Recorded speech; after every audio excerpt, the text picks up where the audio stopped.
नमस्कार, स्वागत है आप सभी का राठौड़ इलेक्ट्रॉनिक यूट्यूब चैनल पर। काफ़ी लेट वीडियो आ रही है चैनल पर क्योंकि आपके लिए रियल जानकारी लाना ज़रूरी होता है। जल्दी वीडियो लाना ज़रूरी नहीं होता। जो भी आपके पास जानकारी पहुंच रही है वो रियल और एकदम जेन्युइन होनी चाहिए, जो कि 100% वर्किंग होनी चाहिए जानकारी। ठीक है, जो भी मैं आपको सर्किट यहाँ पे बता रहा हूँ वो काम करनी चाहिए, जिसकी वजह से आपके पैसे भी बर्बाद ना हो और आपको हमारी वीडियो देखने में भी मज़ा आए। आज हम इस वीडियो में देखने वाले हैं वीआई लिमिटर। वीआई लिमिटर कैसे काम करता है, क्या होता है वीआई लिमिटर, किस तरह से उसे किसी भी एम्पलीफायर में कैसे लगाते हैं, सब कुछ जानकारी मिलेगी, पूरी जानकारी मिलेगी। तो वीडियो आखिर तक देखना। और साथ में वीआई लिमिटर क्या काम करता है, इससे पहले हमने जो वीडियो डाली थी वो स्पीकर प्रोटेक्शन के ऊपर हमने डाली थी। स्पीकर प्रोटेक्शन होता है वो स्पीकर को प्रोटेक्ट करता है। अगर कोई मान लीजिए सर्किट में डीसी वोल्ट आ जाती है स्पीकर लाइन पर, प्रोटेक्ट करता है, स्पीकर को जलने से बचाता है। और जिसका फ़ायदा ये है कि आप का स्पीकर जो भी लगा है एम्पलीफायर पे वो बच जाता है। उसकी वजह से आपको कोई नुकसान नहीं होता है। डीसी वोल्टेज आने की वजह से आपको कोई नुकसान नहीं होता है। स्पीकर प्रोटेक्शन वो काम करता है। और जो वीआई लिमिटर है शॉर्ट सर्किट पर काम करता है। मान लीजिए किसी प्रकार का शॉर्ट सर्किट हो जाए एम्पलीफायर में तो तुरंत ही ड्राइवर ट्रांजिस्टर को ये वीआई लिमिटर बंद कर देता है, ऑफ कर देता है। ठीक है, जिसकी वजह से मेन आउटपुट ट्रांजिस्टर भी बच जाते हैं और साथ में ड्राइवर ट्रांजिस्टर भी बच जाते हैं और जो भी स्पीकर लगे हुए वो भी बच जाते हैं। ठीक है, एम्पलीफायर पर अगर आपने ज़्यादा लोड लगा दिया है, ज़्यादा लोड के स्पीकर लगा दिए, तब भी ये मेन आउटपुट ट्रांजिस्टर को बंद कर देगा, ड्राइवर को बंद कर देगा, जिसकी वजह से ज़्यादा लोड नहीं पड़ेगा और एम्पलीफायर में कोई भी नुकसानी नहीं होगी। साथ में शॉर्ट सर्किट अगर हो जाता है, स्पीकर वायर के दोनों ही टर्मिनल अगर मान लीजिए शॉर्ट हो जाते तब भी ये प्रोटेक्ट करेगा। बहुत सारे फ़ायदे हैं वीआई लिमिटर के। तो आज हम इस वीडियो में देखेंगे कि कहाँ लगाना है इसको, इसके कनेक्शन कैसे कैसे होंगे, सब कुछ मिलेगा, पूरी जानकारी मिलेगी। अगर आप ऐसे वीडियो देखना चाहते हैं सर्किट डायग्राम के साथ में पूरी जेन्युइन और रियल जानकारी चाहते हैं तो आप हमारे चैनल को सब्सक्राइब कर सकते हो, इस वीडियो को लाइक कर सकते हो और जो भी आपके फ्रेंड है जिनको इलेक्ट्रॉनिक या फिर एम्पलीफायर में इंटरेस्ट है उनको ये वीडियो शेयर कर सकते हो।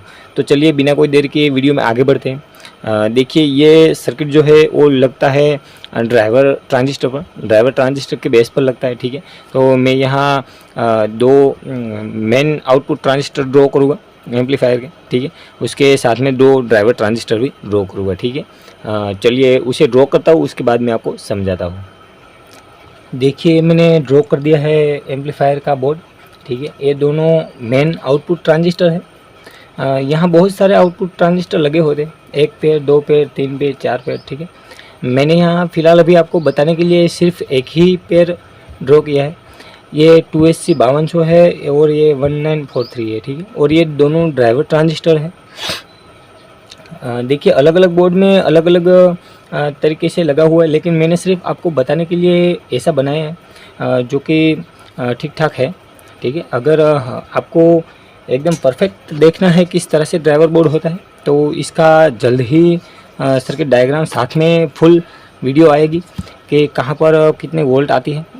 ये एक पार्ट में वीडियो नहीं होगी, इसके 2-3 पार्ट होंगे क्योंकि प्रॉपर आपको पूरी डिटेल के साथ बताया जाएगा। ठीक है, पावर सप्लाई भी साथ में आपको ड्रॉ कर दिखाई जाएगी, कौन से ट्रांजिस्टर है, सब कुछ। ये 2 पेयर लगे हुए हैं।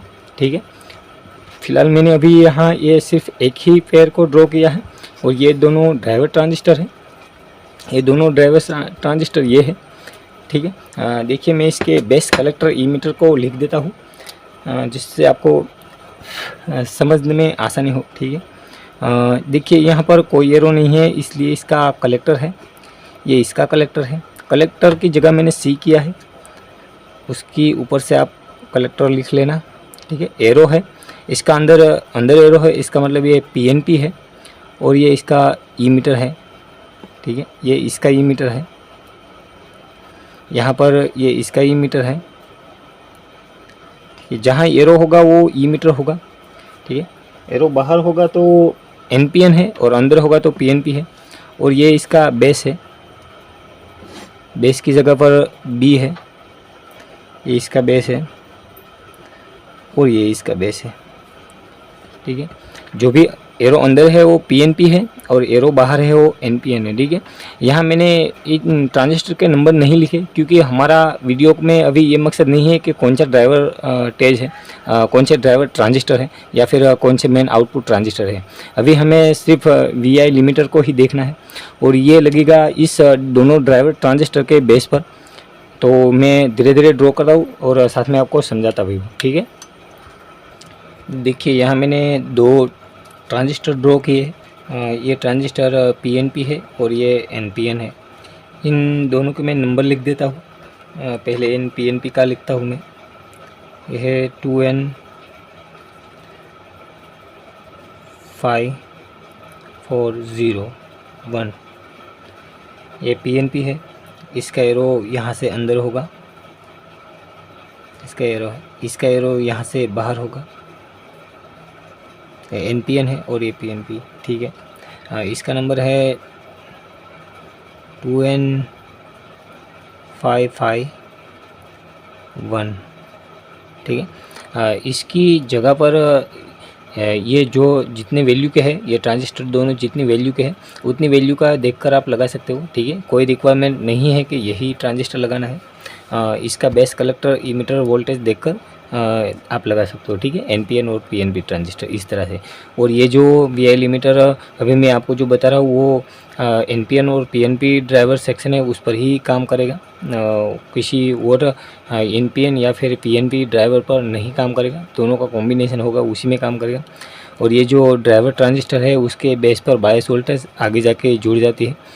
उसके बाद इनपुट ऐसा सब कुछ अरेंजमेंट होता है, ठीक है। अभी हमें उनकी ज़रूरत नहीं है इसलिए हम उनको ड्रॉ नहीं करेंगे। अभी फिलहाल हमें सिर्फ यही इतने ही पार्ट की ज़रूरत है, तो इतना ही हम ड्रॉ करेंगे। इन दोनों को हमें आपस में जोड़ देना है। उसके साथ फीडबैक की लाइन है, यहाँ पर FB कर देता हूँ फीडबैक, ठीक है। स्पीकर से फीडबैक आता है वो, ये आगे जाके जो जोड़ी ट्रांजिस्टर है उसके साथ निचले वाले ट्रांजिस्टर से जुड़ जाएगा। लेकिन अभी हम उसकी ज़रूरत नहीं है इसलिए हमें अभी वहाँ वो ड्रॉ नहीं करना है। ये दोनों ही यहाँ जुड़ जाएंगे, इमीटर दोनों ही। अगर आपको समझ नहीं आया तो एक बार फिर से मैं बता देता हूँ। एनपीएन है और ये पीएनपी है और इनके जो नंबर है वो आप गूगल पर सर्च कर लेना। इनसे मिलती जुलती वैल्यू का आप कोई भी ट्रांजिस्टर लगाओगे चलेगा, ठीक है।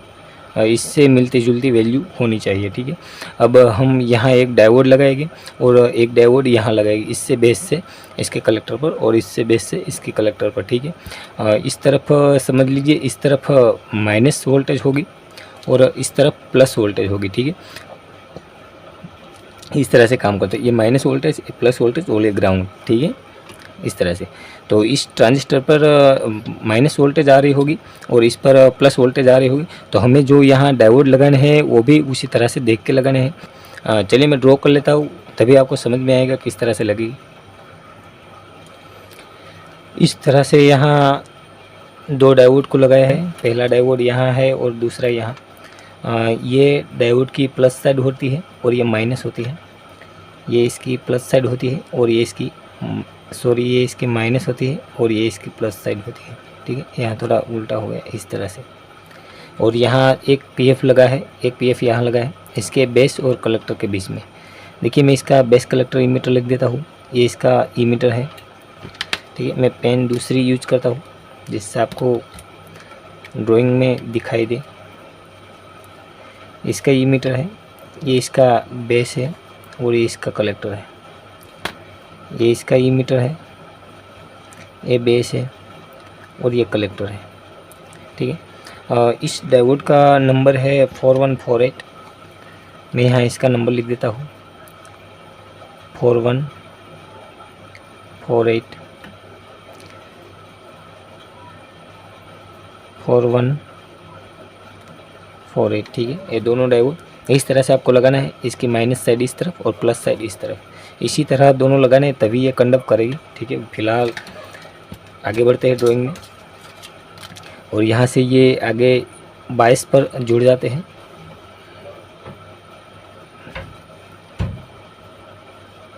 आगे जाकर जो भी बायस नेटवर्क है उस पर ये जुड़ जाएगी।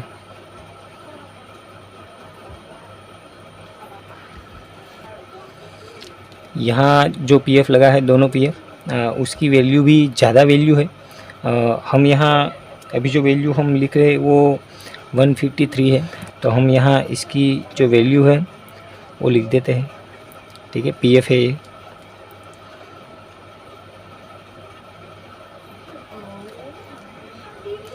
अब इसके बेस और इसके बेस से एक रजिस्टर लगेगी और इसके जो फीडबैक वाली लाइन है उसके साथ जुड़ जाएगी।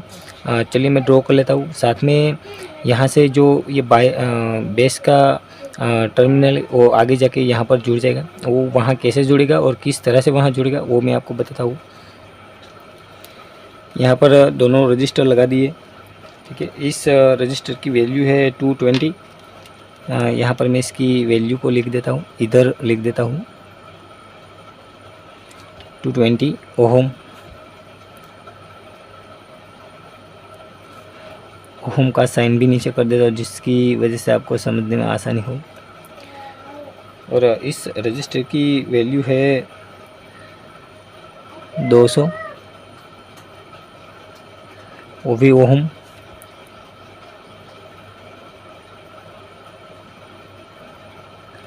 वो भी ओहम में लगानी है। ठीक है, सर्किट ये अब कंप्लीट हो चुका है। अब मैं आपको बारी बारी से बता देता हूँ किस तरह से काम करता है। ठीक है, मान लीजिए ये एम्पलीफायर ऑन हो चुका है, अभी कंटिन्यू ऑन है ये, और यहाँ पर स्पीकर वायर शॉर्ट हो गया। ठीक है, इस तरफ यहाँ पर प्लस, इस तरफ माइनस वोल्टेज होगी और इस तरफ प्लस वोल्टेज होगी। ठीक है, जैसे ही ये शॉर्ट हो गए यहाँ पर, तो ये दोनों तार जुड़ जाएंगे और यहाँ पर भी माइनस वोल्टेज आ जाएगी, यानी कि यहाँ से डायरेक्ट सीधी फीडबैक पर माइनस वोल्टेज चली जाएगी। ठीक है, क्योंकि यहाँ ये बज रहा है और स्पीकर के क्रॉस प्लस और माइनस होगी, और जैसे शॉर्ट हो गए तो ग्राउंड इस तरफ आ जाएगा और यहाँ से प्लस हट जाएगा, और जो प्लस यहाँ से हटेगा वो इस रजिस्टर के क्रॉस इधर आ जाएगा प्लस वोल्टेज यहाँ। जैसे ही प्लस वोल्टेज यहाँ आएगी वैसे ही इस ट्रांजिस्टर को ऑन कर देगा, और जैसे ये ट्रांजिस्टर ऑन होगा तो इसके बेस पर 0 वोल्टेज हो जाएगी, क्योंकि यहाँ से डायरेक्ट सीधे ही ग्राउंड कर देगा, यहाँ से डायरेक्ट ग्राउंड कर देगा। ठीक है, और ये दोनों रजिस्टर को लगाया है बैलेंस को इक्वल करने के लिए। ठीक है, इसके बेस और ईमीटर को कंट्रोल करने के लिए, क्योंकि जैसे नॉर्मल कंडीशन में अगर ये कंटिन्यू ऑन है, नॉर्मल कंडीशन में बज रहा है, तो ये रजिस्टर और ये कैपेसिटर इसको इतना ज़्यादा सेंस नहीं करने देता कि इसके बेस और ई मीटर पर वोल्टेज डिफरेंट हो रहा है। ठीक है, ई मीटर और बेस पर जैसे ही कोई वोल्टेज डिफरेंट होगी तो तुरंत ही ऑन हो जाएगा और यहाँ से वोल्टेज को सीधे ग्राउंड कर देगा, यहाँ से इसको ग्राउंड कर देगा। ठीक है, क्योंकि यहाँ जैसे ही शॉर्ट सर्किट होगा यहाँ पर ग्राउंड आएगी, यहाँ पर माइनस वोल्टेज होगी, तो इस तरफ इस रजिस्टर के इस तरफ प्लस वोल्टेज हो जाएगी, और यहाँ ये माइनस है तो इस रजिस्टर की इस तरफ ये माइनस वोल्टेज हो जाएगी। यहाँ माइनस वोल्टेज हो जाएगी तो ये ऑन हो जाएगा, और यहाँ प्लस वोल्टेज हो जाएगी तो ये ऑन हो जाएगा। ठीक है, और यहाँ से डायरेक्ट सीधी ही पावर यहाँ ग्राउंड हो जाएगी, क्योंकि ये फीडबैक की लाइन यहाँ से शॉर्ट होकर ग्राउंड हो गई है। ठीक है, अगर मान लीजिए यहाँ ये शॉर्ट सर्किट नहीं होता और बहुत ही कम मान लीजिए कम ओहम का यहाँ आपने स्पीकर लगा दिया, ठीक है, तब भी ये यही काम करेगा। ठीक है, और अगर बहुत ज़्यादा वैल्यू का अगर लगा दोगे आप स्पीकर, तब भी ये ऐसे ही काम करेगा, क्योंकि इसके यहाँ इस शंट रजिस्टर के इस तरफ और इस तरफ जैसे ही वोल्टेज डिफरेंट क्रिएट होगा वैसे ही ये रजिस्टर वैसे ही ये ट्रांजिस्टर ऑन हो जाएगा, क्योंकि इसके बेस और ई मीटर के बीच में एक समतल वोल्टेज होती है, उसमें जैसे ही कोई वोल्टेज बदलेगी ये तुरंत ही ऑन हो जाएगा, और इस तरह से जैसे ही ऑन होगा तो इसके बेस पर 0 वोल्टेज हो जाएगी और इसके बेस पर यहाँ भी 0 वोल्टेज हो गई। जैसे ही यहाँ 0 वोल्टेज होगी तो यहाँ कोई भी करंट नहीं जाएगी, जिसकी वजह से ये मेन आउटपुट ट्रांजिस्टर है वो ऑफ हो जाएगी। इस तरह से ये काम करेगा पूरा सर्किट। आप इसका स्क्रीनशॉट भी ले सकते हो। ठीक है, और ये कोई बहुत बड़ा सर्किट नहीं है, ईजिली काम कर जाएगा ये सर्किट, और आप ये सर्किट घर पर भी बना सकते हो।